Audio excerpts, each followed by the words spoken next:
பரிசுத்த நாமத்திற்கு மகிமை உண்டாவதாக. இந்த வருடத்தின் 2வது கூட்டத்திலே கர்த்தர் நம்மை கொண்டு வந்திருக்கிறார். கர்த்தருக்கு மகிமையும் கனமும் உண்டாகட்டும். நம்மை அற்புதமாக நடத்தி ஆச்சரியமான வழிகளை காணச் செய்து ஒரு புரட்சியோடு இந்த ஊழியத்தை செய்வதற்கு தேவன் நமக்கு துணை செய்திருக்கிறார்.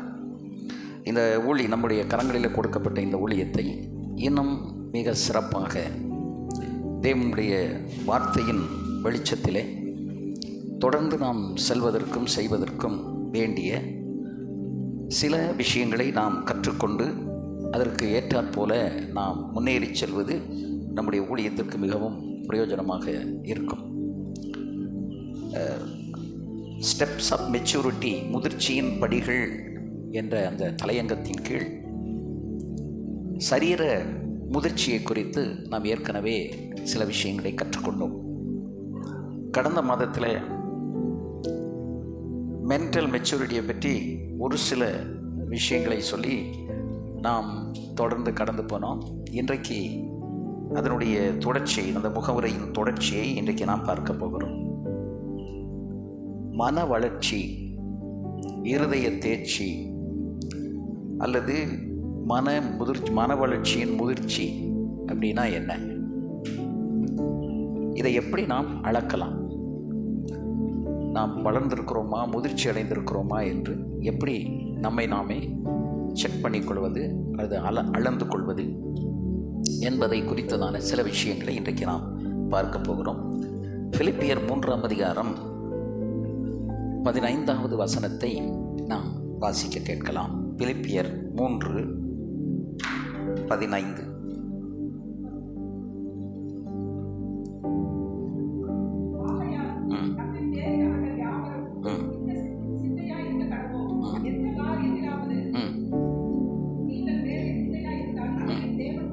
வெளிப்படுத்துவார்.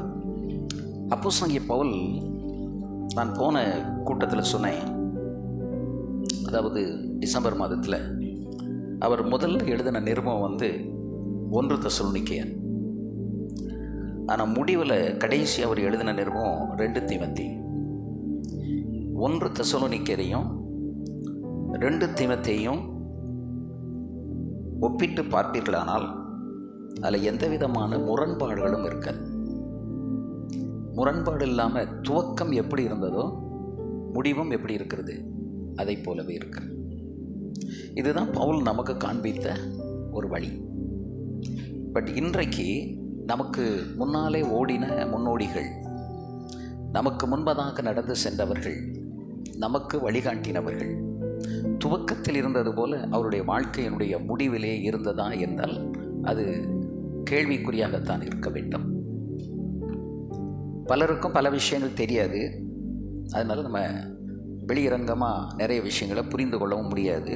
நமக்கு தெரிந்தவற்றை வைத்துக்கொண்டு நாம் ஒரு அசஸ் பண்ணும்போது, அவங்க ஊழியத்தை துவக்கும்போது அவங்களுடைய பிரசங்கம் எப்படி இருந்தது, அவங்களுடைய போதனை எப்படி இருந்துச்சு, அவங்களுடைய கடிந்து கொள்ளுதல் எப்படி இருந்துச்சு, அப்புறம் காலப்போக்கில் அவர்கள் வளர்ந்து வரும்போது எப்படியெல்லாம் அந்த போதனையிலே நெளிவு சுழிவுகள் இருந்தன, சகிப்புத்தன்மை இருந்தது. அப்புறம் இறுதியில் வரும் பொழுது இந்த உபதேசத்தை நான் எடுத்துக்கொள்வது இப்போ உபதேசத்தினுடைய அந்த ஒரு சர்க்கிள் மட்டும்தான் நான் உங்களுக்கு சொல்கிறேன். இந்த உபதேசத்தினுடைய ஆரம்பம், துவக்கம் எப்படி இருந்தது, தங்களுடைய ஓட்டத்தை முடிக்கும்போது அந்த உபதேசத்தை எந்த அளவுக்கு அவர்கள் வைராக்கியமாக கை கொண்டிருந்திருக்கிறார்கள், அல்லது கை கொள்ள மற்றவர்களுக்கு உதவி இருக்கிறார்கள், அல்லது கை கொள்ள போதித்திருக்கிறார்கள் என்பதை குறித்து நாம் பார்க்கும்போது அதில் சில வேறுபாடுகள் தெரிகிறதை நாம் பார்க்கிறோம். ஆரம்பத்தில் இருந்த வைராக்கியம் சிலருக்கு போக போக குறைந்து போகும். ஆரம்பத்தில் இருந்த விசுவாசம் வர வர வர வர கொஞ்சம் வீக்காக இருக்கும். ஆரம்பத்தில் அவங்க இருந்ததான கெடுபிடிகள், சில காரியங்களை கடைப்பிடிக்க சொல்லி போதித்த அந்த காரியங்கள் எல்லாம் போக போக போக அப்படியே ஸ்லோவாக இருக்கும். வேகம் ஸ்லோவாக இருக்கும்.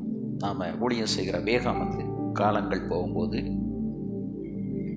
உடம்பில் இருக்கிற தெம்பு குறையும் போது, நாம் ஆவியில் நல்ல தேர்ச்சி அடைந்து அல்லது முதிர்ச்சி அடைந்து வரும்போது இதெல்லாம் கொஞ்சம் கொஞ்சம் அங்கங்கே கொஞ்சம் குறைந்து காணப்படுகிறதை நாம் நோட் பண்ணியிருக்கலாம். நீங்களும் நோட் பண்ணியிருக்கலாம், பார்த்துருக்கலாம். ஆனால் பவுலை பொறுத்தளவில் அந்த தெசலோனிக்கேய நிருபத்தை அவர் எழுதும்போது என்ன ஒரு ஃபெர்வர், ஒரு வேகம் அவருக்குள் இருந்ததோ அல்லது தீவிரம் இருந்ததோ, அந்த தீவிரம் எந்த விதத்திலையும் பின்னாடி என்ன செய்யலை, குறையவே இல்லை. துவக்கத்தில் அவர் போதித்ததும் எழுதினதும் பின்னால் அவர் எழுதினதும் அந்த தீவிரம் குறையலை. அதுக்கு ஒன் ஆஃப் த ரீசன், ஆரம்பத்தில் பரிசுத்தாவியானவருக்கு எந்த அளவு இடம் கொடுத்தாரோ அதே அளவு குறையாமல் கடைசி நிருபம் எழுதும் போதும் கூட யாருக்கு இடம் கொடுத்தார்? பரிசுத்தாவியானவருக்கு. ஏன்னா இந்த நிருபத்தை எழுதுனதெல்லாம் யாரு? பரிசுத்தாவியானவர்.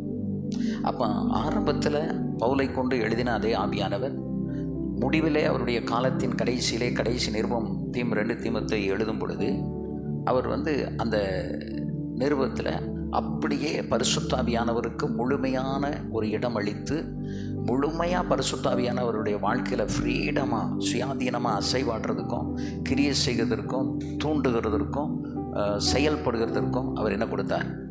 இடம் கொடுத்தார். அதாவது போக போக நம்முடைய சுயத்துக்கு அதிக இடம் கொடுத்து ஆவியானவருக்கு இடம் குன்றி போகும், குறைந்து விடும். நம்ம அறிவு வளர வளர ஆவியானவர் உந்துறது நம்மளை ஏவுறதுக்கெல்லாம் கொஞ்சம் தடைகள் போகும். ஏன் அப்படின்னா இப்போ நமக்கே கொஞ்சம் வளர்ந்துட்டோம், சரீரத்தில் சரீர வளர்ச்சி வந்துட்டு, ஆவிக்குரிய வளர்ச்சி ஒரு தேர்ச்சிக்கு வந்துட்டோம் அல்லது ஒரு முதிர்ச்சி அடைந்து கொண்டிருக்கிறோம் என்று சொன்னால் முழுக்க முழுக்க தேவனுடைய அந்த ஏவுதல் அல்லது தேவ ஆவியானவருடைய தூண்டுதல் ஏவுதலுக்குள்ளே நிற்கிறோமா அப்படின்னா இல்லை. கொஞ்சம் எதுவும் கலந்துரும், சுயம் கலந்துரும். சுய அறிவு, சுய ஞானம், சுய அனுபவம், இது எல்லாமே அங்கே கொஞ்சம் உள்ளே கலந்துரும் ஒரு கலப்பிடமாக. இப்படி வரும்போது யாருக்கு இடம் கொடுக்க மாட்டோம்? இடம் கொடுப்போம். ஆனால் ஆரம்பத்தில் நமக்கு இந்த சுய அனுபவம் வர்றதுக்கு முன்னால், சுய ஞானம் வர்றதுக்கு முன்னால், சுய அறிவு வர்றதுக்கு முன்னாடி எப்படி 100க்கு 100 ஆவியானவரை சார்ந்திருந்தோமோ, ஆவியானவருக்கு இடம் கொடுத்தோமோ, அதை வர வர வர வர இது ஒரு 5%, அது ஒரு 5%, இது ஒரு 8%, இப்படி ஒவ்வொன்றா போய் கடைசியில் பாதிக்கு கீழே வந்துடும் பரிசுத்த ஆவியானவருடைய லீடிங். அதைத்தான் பவுல் எழுதுகிறார், மாம்சத்தின்படி நடந்தால் சாவீர்கள், ஆவியின்படி நடந்தால் பிழைப்பீர்கள். அப்படின்னா என்ன அர்த்தம்?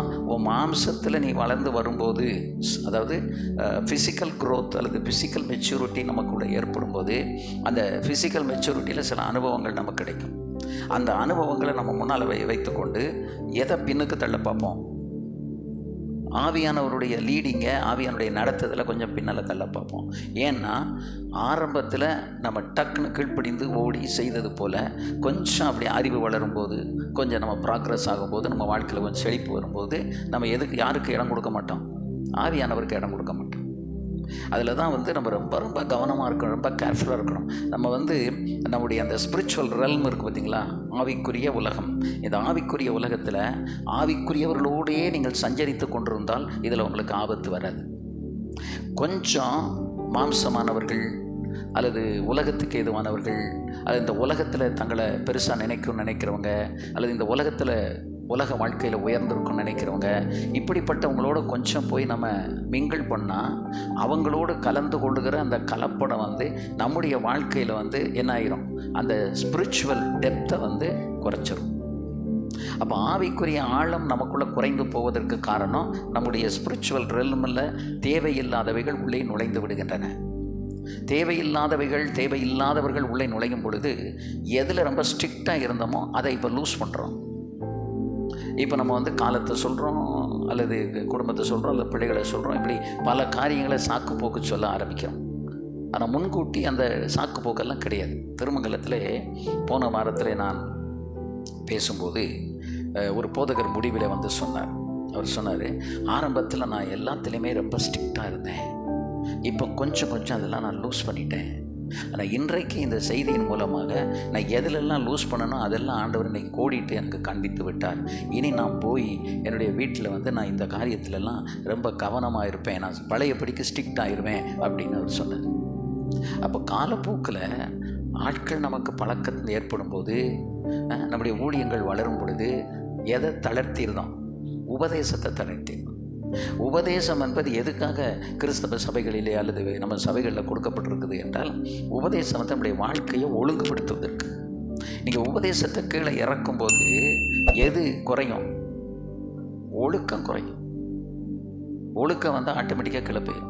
ஏன்னா எதுலெல்லாம் நம்ம ரொம்ப ஸ்ட்ரிக்டாக இருந்தோமோ ஆரம்பத்தில், அது எல்லாத்தையுமே இப்போ என்ன செய்ய ஆரம்பிக்கிறோம், லூஸ் பண்ணுறோம். கொஞ்சம் கொஞ்சமாக லூஸ் பண்ணுறோம். மனைவிக்காக கொஞ்சம், மகளுக்காக கொஞ்சம், மகனுக்காக கொஞ்சம், விசுவாசிகளுக்காக கொஞ்சம், நம்ம சபையில் இருக்கிற கொஞ்சம் பணக்கார விசுவாசிகளுக்காக கொஞ்சம், அவங்க எல்லாம் வந்து நம்மளை கொஞ்சம் கொஞ்சமாக வளைக்க பார்ப்போம். நான் இந்த வருட துவக்கத்திலே புது வருட ஆராதனையில் சொன்னேன், போன வருடமும் சொன்னேன், தயவு செய்து நீங்கள் என்னைய வளைக்காதீங்க. உங்கள் பக்கம் நீங்கள் வளைத்தால் உங்களுக்கு ஆபத்து, எனக்கும் ஆபத்து. ஆனால் நான் உங்களை இயேசுவின் பக்கம் வளைக்கும் போது நீங்கள் வளைந்து கொடுத்து என் பின்னே வாருங்கள். உங்கள் இஷ்டத்துக்கு இப்படி கொஞ்சம் செஞ்சால் என்ன பாஸ்டர், நீங்கள் தயவு செய்து கொஞ்சம் அட்ஜஸ்ட் பண்ணுங்கள், இப்படி பண்ணிக்கிடுங்க அப்படின்னு சொல்லி எங்களை உங்கள் பக்கம் வளைத்தால் உனக்கும் அது ஆபத்து, எனக்கும் ஆபத்து. என் ஜீவியமும் போயிடும், உன் ஜீவமும் போயிடும். அப்போ ஜீவியத்தை ஒழுங்குபடுத்துறதுக்கு தான் எது இருக்குது, உபதேசம் இருக்குது. ரட்சிப்பு, ஞானஸ்நானம், அபிஷேகம், வேறுபாடு, இயேசுவின் வருகை, எக்கால சத்தம், நியாய தீர்ப்பு, அர்மகதோன் யுத்தம், அப்புறம் பிசாசுக்கும் ஆண்டவருக்கும் ஏற்படுகிற கடைசி அந்த யுத்தம், ஜெயம், அப்புறம் வெள்ளை சிங்காசன நியாய தீர்ப்பு, இறுதியில் மோட்சம், நரகம் என்கிறதுல கொண்டு போய் கடைசியில் முடியும். இந்த ஆர்டர். இதுக்கிடையில் இயேசு கிறிஸ்துவின் வருகையில் சபை எடுத்துக்கொள்ளப்படும். அந்த ரகசிய வருகையில் எடுத்துக்கொள்ளப்பட்ட பிறகு விசுவாசிகளுக்குரிய ஒரு நியாய தீர்ப்பு ஆண்டவர் வச்சு அவங்களுக்கு என்னென்ன பரிசு கொடுக்கணுமோ அதை என்ன செய்தார், கொடுத்துட்றாரு.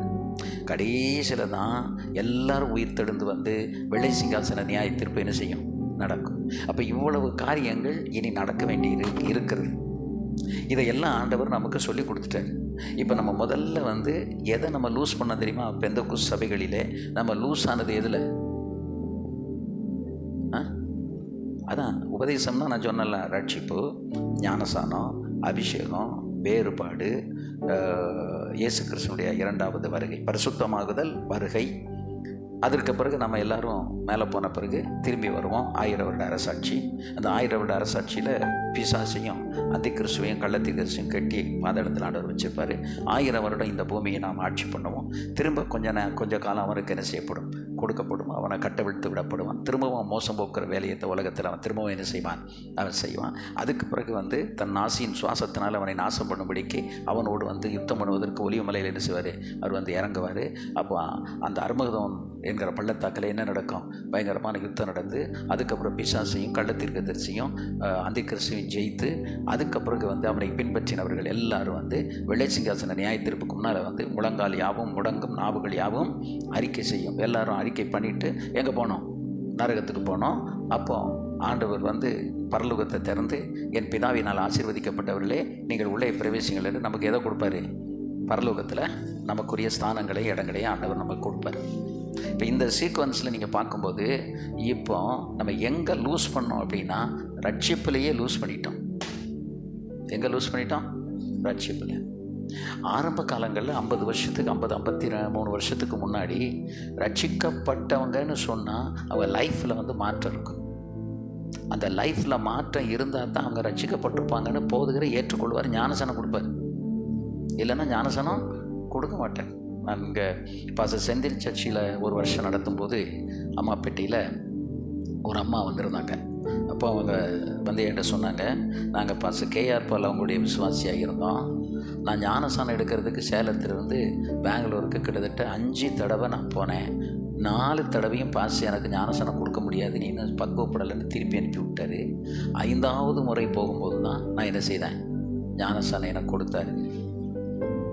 என்னுடைய பிள்ளைகள் இன்றைக்கெல்லாம் ஊழியம் செய்கிறாங்கன்னு அந்த அம்மா சொன்னாங்க. அப்படின்னா எந்த அளவுக்கு ரட்சிப்பை அன்றைக்கு சபையிலே வலியுறுத்தி அந்த ரட்சிப்பு முழுமையாய் பெற்றவர்களுக்கு தான் என்ன கொடுக்கப்பட்டது, ஞானஸ்நானம் கொடுக்கப்பட்டது. இப்போ அப்படி இல்லை. இன்னைக்கு சபையினுடைய தரம் குறைந்ததுக்கு நம்ம தான் காரணம். ரட்சிக்கப்படாமலே நமக்கு சபையில் ஆட்கள் வளரணும், கூட்டம் கூடணும், அந்த சபையிலலாம் கூட்டம் கூடிட்டுன்னு பிற ஊழியங்களோடு நம்ம ஊழியத்தை ஒப்பிட்டு நம்ம வந்து இன்றைக்கி கூட்டத்தை கூட்டணும்னு நினைக்கும் போது கேர்செல்லை மடமடன்னு திறந்து விட்டு நீங்கள் எல்லோரும் போய் கேர்செல் நடத்துங்க, ஆளாளுக்கு ஆதாயம் பண்ணி கொண்டு வாங்க, ரட்சிக்கப்பட்டிருந்தாலும் சரி இப்போ ரட்சிக்கப்படலாலும் சரி உள்ள போடு, ஞானசனத்தை கொடு அப்படின்னு சொல்லி எடுத்து கொடுத்து போட்டு இன்றைக்கு அவங்களுக்கு உபதேசம் இறங்க மாட்டேங்குது. ரட்சிப்பு ஒழுங்காக இருந்தால் நம்ம இன்றைக்கி பரிசுத்தத்தை பற்றியோ அல்லது வருகையை பற்றியோ அல்லது வேறுபாடை குறித்தோ நம்ம போதிக்கும் போது அது அவங்களுக்கு இறங்கும். ஆனால் இன்றைக்கு இந்த உபதேசங்களை நம்ம கொடுக்கும்போது அவங்களுக்கு இறங்க மாட்டேங்குது. ஏன் இறங்க மாட்டேங்க அப்படின்னா அவங்களுக்குள்ள என்ன இல்லை? ரட்சிப்பு சரியில்லை. அப்போ ரட்சிப்பு சரியில்லாமல் போனதுனால அவங்களுக்கு நீங்கள் உபதேசத்தை எடுத்து வடிகட்டி கொடுக்கும்போது அது அவங்களுக்கு இறங்க மாட்டேங்குது. நம்ம சரீரத்தில் ரொம்ப நாள் வியாதிப்பட்டு விட்டால் இந்த சரீரத்தினுடைய ரத்தம், அதுக்கு இருக்கக்கூடிய எலக்ட்ரோலைட்ஸ்னு சொல்கிறதான அல்பமீன், இன்னும் இதை போன்றதான நிறைய சோடியம், அப்படி இப்படி நிறைய இருக்குது. இது எல்லாமே நமக்கு குறைஞ்சிருச்சின்னு வைங்களேன். திரும்பி மருந்தை செலுத்தும் போது அந்த மருந்தை ஜீரணித்து நம்முடைய உடலை சீர்படுத்துவதற்குரிய அந்த பலன் அந்த சரீரத்துக்கு இல்லாமல் போயிடும். அப்போ அப்படி இல்லாமல் போகும்போது என்ன ஆகும் அப்படின்னு கேட்டால், அது நமக்கு உடம்பில் மருந்து ஏற்றும் போது மருந்தை நமக்கு ஜீரணித்து ஒரு சுகம் கொடுப்பதற்கு என்ன இருக்காது, அங்கே நமக்கு பலன் இருக்காது. இரத்த ஓட்டம் குறைஞ்சிரும், சோடியம் போயிடும், கார்போஹைட்ரேட்டு இல்லாமல் போயிடும், எலக்ட்ரோலைட்ஸ் எல்லாமே கீழே இறங்கி போயிடும். அப்போ கீழே இறங்கி போன உடனே நமக்கு கொடுக்குற மருந்து அங்கே வேலை செய்யாது. இது போல தான் ரட்சிப்பை எப்போ நீங்கள் லூஸ் பண்ணீங்களோ அப்போவே உபதேசம் என்ன ஊசியை போடும்போது உபதேசம் அங்கே எடுப்படாது. உபதேசம் அங்கே கேலி குத்தம் போயிடும். இன்றைக்கு இருக்கிற பெந்தகோஸ்து சபையில் நீங்கள் உபதேசத்தை எடுத்து எந்த சபையில் பேச முடியும் சொல்லுங்கள்? உபதேசத்தை இன்றைக்கு இருக்கிற பெந்தகோஸ்து சபைகளிலே பேச முடியுமா? பேசுனா கேட்பாங்களா? தூங்குவாங்களா? அல்லது முடிஞ்ச உடனே இன்னைக்கு ஒன்றுமே பிரசங்க வழங்கலைன்னு சொல்லுவாங்களா? சொல்லுங்க. என்ன நிலைமையில் இன்னைக்கு இருக்குது சபையினுடைய நிலைமை? எப்படி இருக்குது இன்னைக்கு? ஆசரிப்பு கூடாரத்தை எடுத்து ஆவிக்குரிய வியாக்கியானங்களை கொடுத்து பரிசுத்தத்துக்கு கூட ஜனங்களை நடத்தக்கூடிய அளவுக்கு வேத அறிவு, உபதேச தெளிவு இன்னைக்கு இருக்குதா அப்படின்னா இன்னைக்கு இல்லை. ஜென்ரலாக தான் போய்கிட்டே இருக்கு. காஸ்பல் மெசேஜ் தான் போய்கிட்டே இருக்குது. சபை சுவிசேஷ சபையாகவும் இருக்கணும், உபதேச சபையாகவும் இருக்கணும். உபதேசத்தையும் நாம் பேசணும், சுவிசேஷத்தையும் பேசணும். Gospel should be preached as well as the doctrine also should be taught to the people. அப்போ பரிசுத்தத்தின் படிகளிலே வளர்ந்து வரும் பொழுது அவர்களுக்கு என்ன தேவை? உபதேசம் தேவை. ரட்சிப்புக்கு சுவிசேஷம் தேவை. ரட்சிக்கப்பட்ட பிறகு தேர்ச்சி அடைவதற்கு அவர்களுக்கு என்ன வேணும்? உபதேசம் வேணும். இன்றைக்கி நம்ம உபதேசத்தை பேசினா எல்லாம் கொட்டாய் விட்டுட்டு உட்காந்துட்டு இருக்காங்க. அது உள்ளே இறங்க மாட்டேங்குது. ஏன் இறங்க மாட்டேங்கு? இதை பார்த்த உடனே சரி இந்த உபதேசத்தை போட்டு பேசுகிறத விட்டுட்டு எல்லாம் பழைய வடிக்க பழைய குருடி கதவை திருடின்னு கர்த்தர் உங்களை ஆசீர்வதிப்பார், உங்களை விடுவிப்பார்னா கையை தட்டுறதும் ஆர்ப்பரிக்கிறதும் பார்த்தீங்கன்னா நமக்கு ஒரு உற்சாகம் வந்துடும். நம்ம கூட 4 வார்த்தை சொல்லணும் போல் நமக்கு எண்ணங்கள் வந்துடும். அப்போ நம்மளும் எதிலிருந்து வழி விலகி போயிடுவோம்? உபதேசத்திலிருந்து வழி விலகி போயிடும். அப்போ உபதேசத்தை போதிக்கிறதுக்கு பதிலாக பரிசுத்தப்படுத்துறதுக்கு சபை எவ்வளவுக்கு நீங்கள் உபதேசத்தை கொடுத்து பரிசுத்தப்படுத்துறீங்களோ அந்த அளவுக்கு தான் பரிசுத்த ஆவியானவர் சபையில் அசைவாடுவார். தேவன் நம்முடைய சபையில் அசைவாடுவார். தேவ அசைவாடுதலும் பரிசுத்தாவியானுடைய அசைவாடுதலும் குறைந்து போய்விட்டது என்றால், பரிசுத்தம் குறையும் போது அவருடைய அசைவாடுதல் குறைஞ்சு போகும்.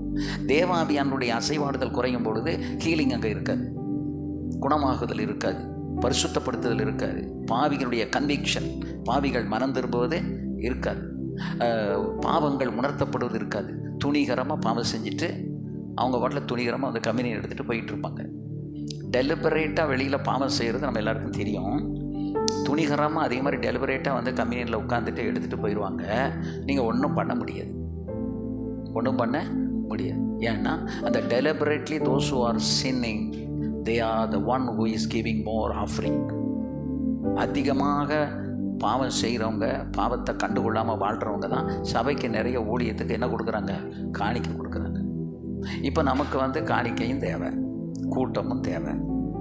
இந்த ரெண்டையும் நம்ம முக்கியப்படுத்தும் போது increase of members and increase of offering இதெல்லாம் வரும்போது நம்ம எதை லூஸ் பண்ணுறோம்? உபதேசத்தை. இதை சொன்னால் இப்போ வட்டிக்கு கொடுத்து ஒட்டி கொடுப்பது பாவம்னு பிரசங்கம் பண்ணுறோம். அங்கே வட்டி கொடுக்குற ஒரு ஆள் பின்னால் இருக்கிறாரு. அவருக்கு இந்த வார்த்தை போய் என்ன செய்யும்? இடிக்கும். அப்போ நம்ம இதை பேசுகிறதுக்கு கொஞ்சம் நம்ம யோசிப்போம்.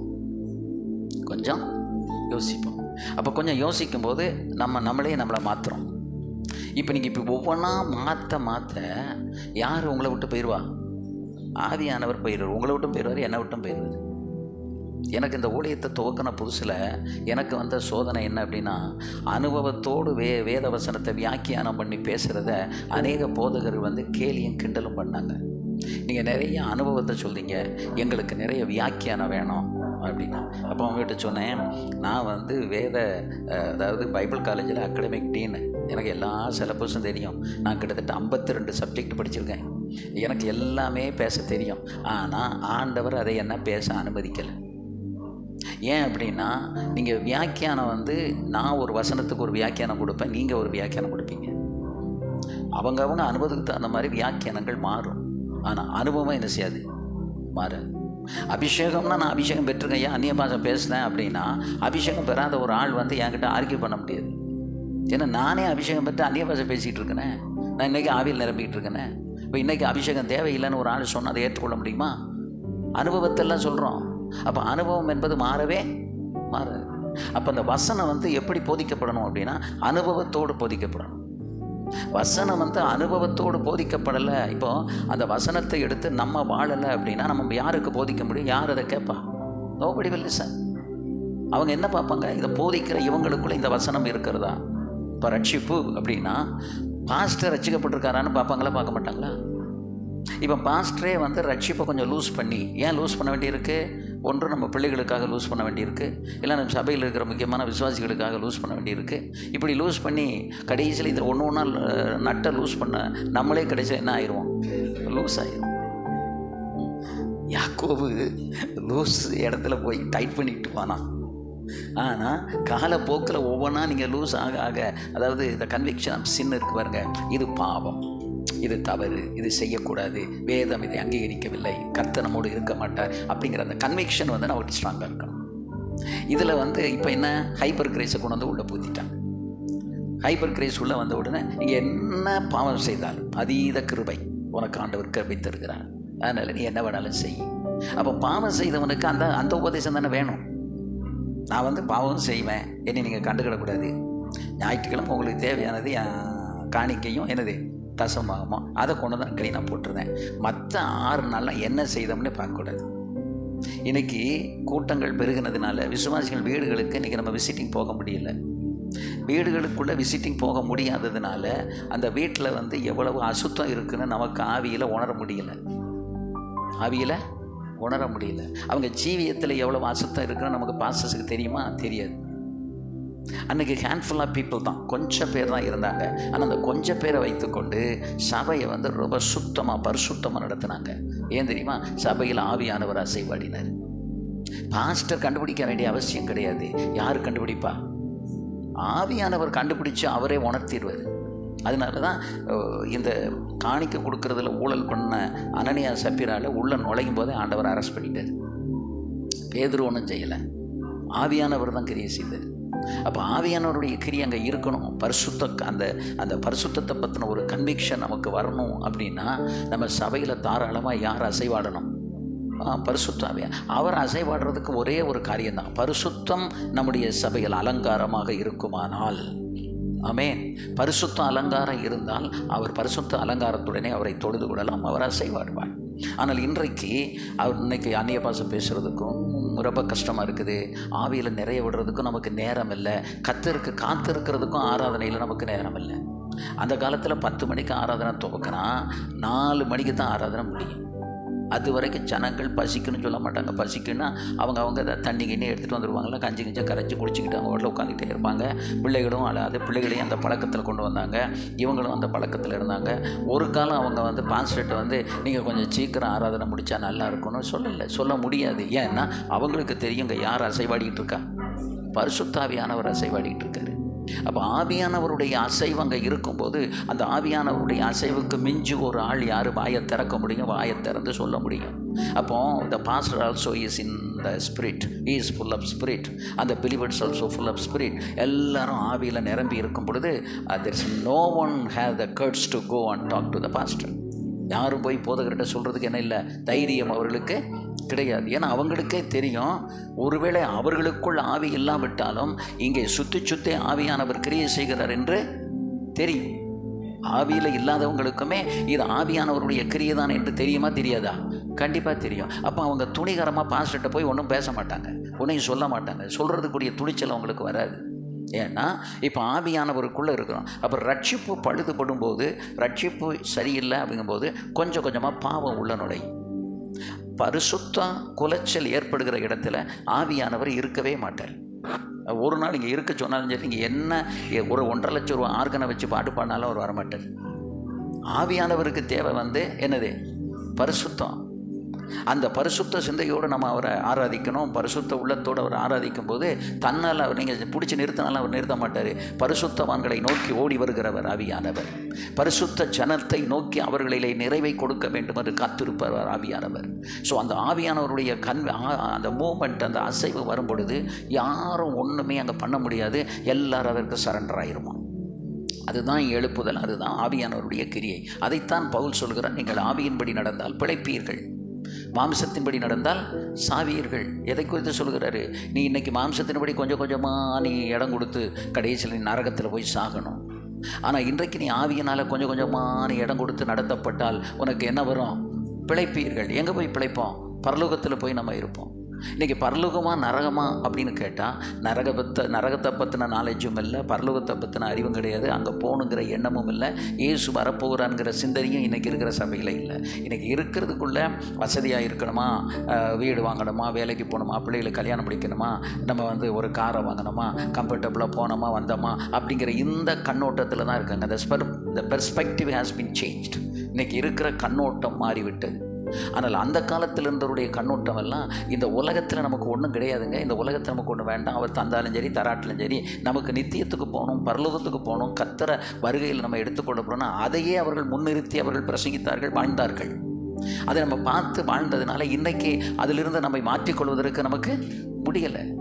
நமக்கு அந்த ஆரம்ப அனுபவம் என்ன இருந்ததோ அந்த ஆரம்ப அனுபவத்தில் தான் இன்றைக்கி இருக்கணும் நம்ம விரும்புகிறோம். அதை விட்டு வெளியே வரணுங்கிறது விருப்பம் நமக்கு இல்லை. ஏன்னா இப்போவும் நம்ம பரிசுத்த ஆவியானவருக்கு இடம் கொடுக்குறோம். கொஞ்சம் வலதுபுறம் இடதுபுறம் சாஞ்சால் மண்டையில் கொட்டி ஓங்கி கொட்டுறவர் யார்? ஆவியானவர்.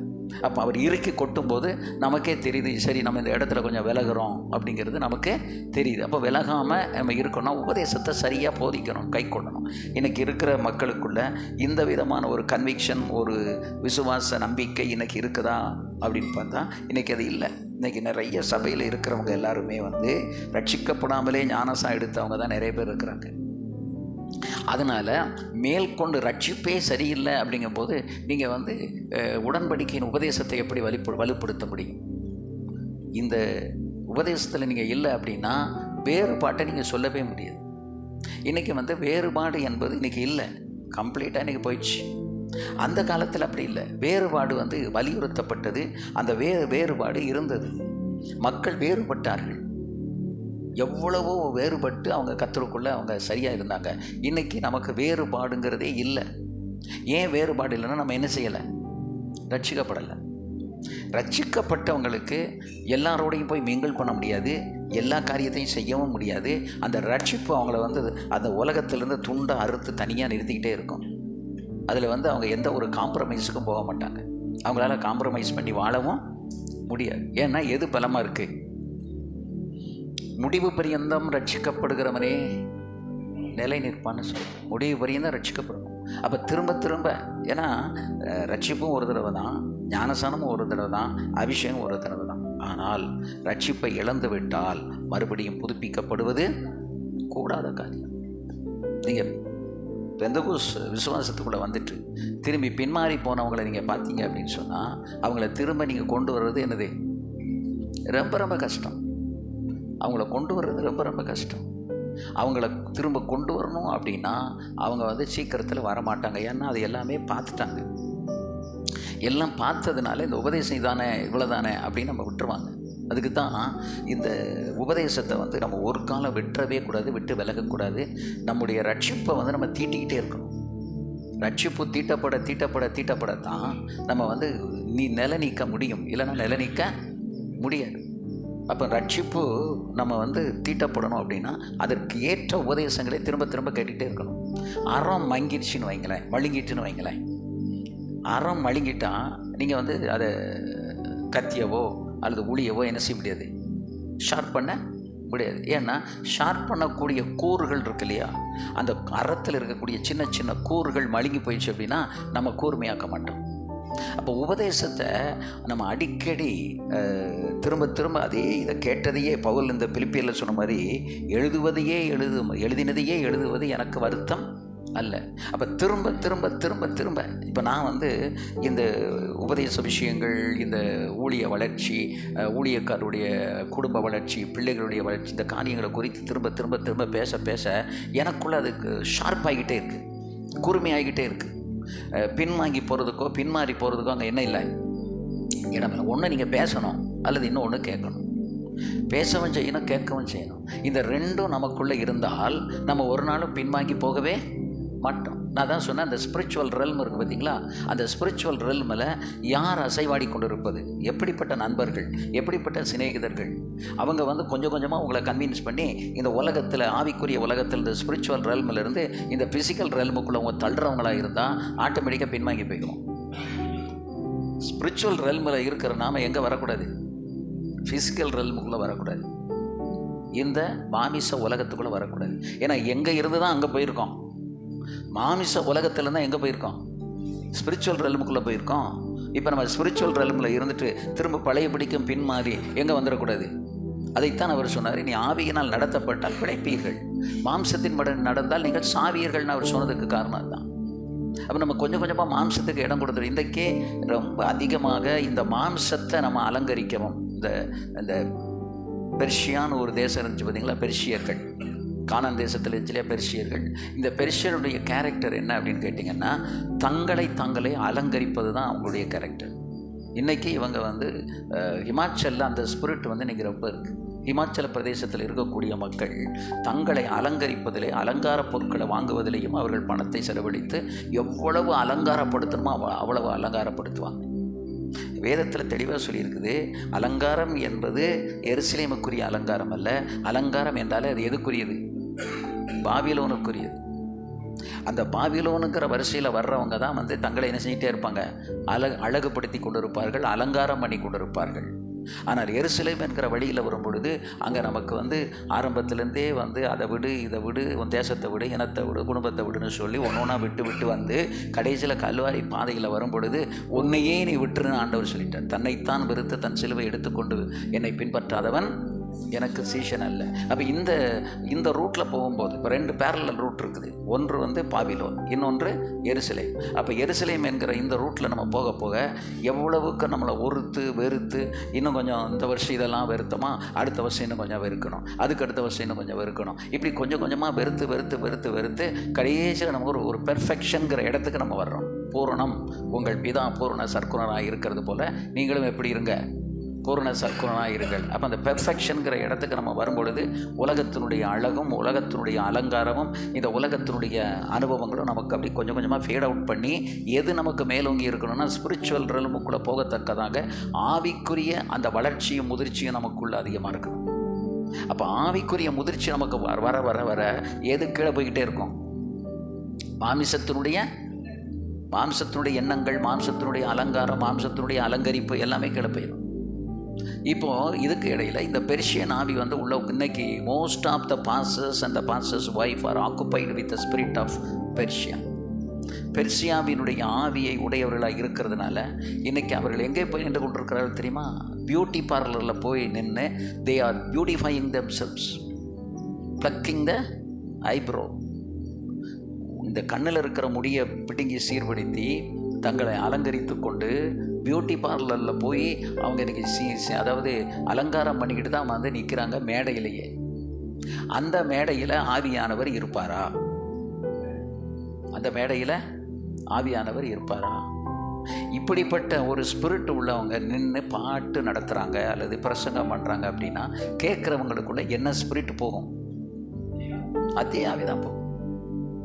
அப்போ இந்த மாதிரி ஒரு நிலைமை இன்றைக்கி பெந்தகோஸ் சபையில் இருக்கும்போது, பெந்தகோஸ் சபையில் நீங்கள் எழுப்புதல்னு ராத்திரியும் பகலும் சொல்லிகிட்டு இருக்கீங்களே, எங்கேருந்து எழுப்புதல் வரும்? எப்படி நம்ம எழுப்புதலை கொண்டு வர்றது? ஆரம்பமே ரட்சிப்பே எங்கள் பழுதாகி கிடக்கு, வீலே பஞ்சராகி கிடக்கும்போது என்ஜினை சரி பண்ணி என்ன செய்ய? முதல்ல என்ஜினை ஸ்டார்ட் பண்ணுறதுக்கு முன்னால் எதை சரிப்படுத்தணும்? பஞ்சரான வீலை சரிப்படுத்தணும்.